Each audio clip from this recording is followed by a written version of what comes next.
I've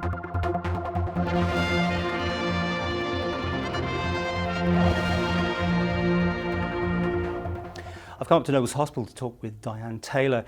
You may have seen her story recently in the press about your son who lost his life, and the big decision that you had to make to give the organs to people who required them. Well, I mean, I think everyone's nightmare, especially for a mother, to do that. First of all, was that an easy decision to take? Yes, it was quite easy. I suppose under circumstances you don't get. His dad and I just said yes straight away. It had never been talked about before in the family, but we knew that with what Daniel was like, it's what he would have wanted. So actually making the decision was quite easy.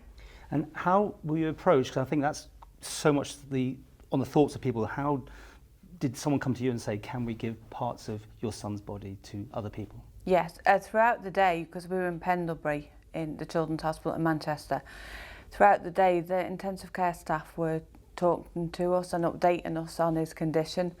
Through the afternoon they were sensitively kind of preparing us for the worst.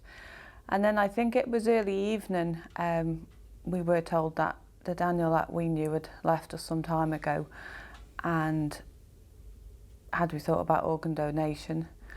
And then we said yes, and then I remember the coordinators, the two ladies coming in to talk to us about the donation and what would happen and which parts we were willing to donate.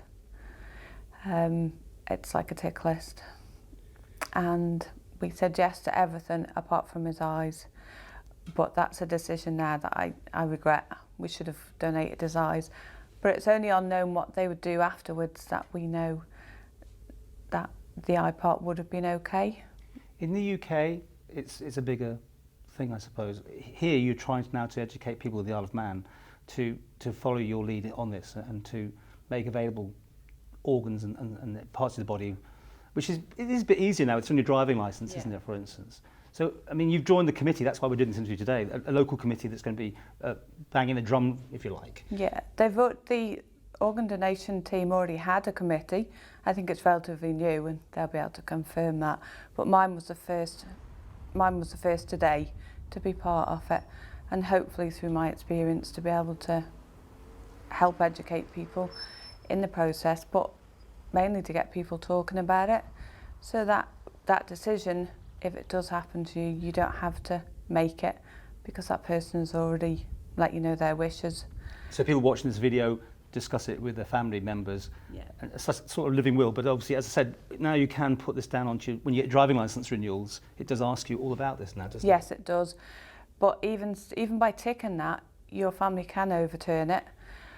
But if you've already discussed it with your family and they know that's what you want, because you might sign your driving licence, I think they're 15 years over here, so you might change your mind after 10 years, but if you discussed it with your family and they know that's what you want, then at such a terrible time, their decision is already made, and that would be a comfort knowing that's their last wishes. So, I mean, just explain now that it's happened and life's going on for the rest of your family. How do you feel about the thing looking back on it now? For the first couple of years, I have to admit, the organ donation part of it, I didn't get much comfort from. But when you lose a child, it's, that just the grief of losing your child takes over everything. But then I read the letters again that the people who'd received Daniel's organs sent to us, and it all started clicking into place. And then the feeling of pride, most of all, that Daniel had been able to help people after he died. He just loved helping people. He was, even though he was only 15, he was very caring and loving. So from that now, I'm getting comfort, and I've discussed it, with the other members of the family. So hopefully it would never ever happen again. But I know what their wishes are, and I just wish that if I'd have known more about it beforehand, then we could have talked about it, as a family, and just, I've only got awareness through losing Daniel, and I've lost it.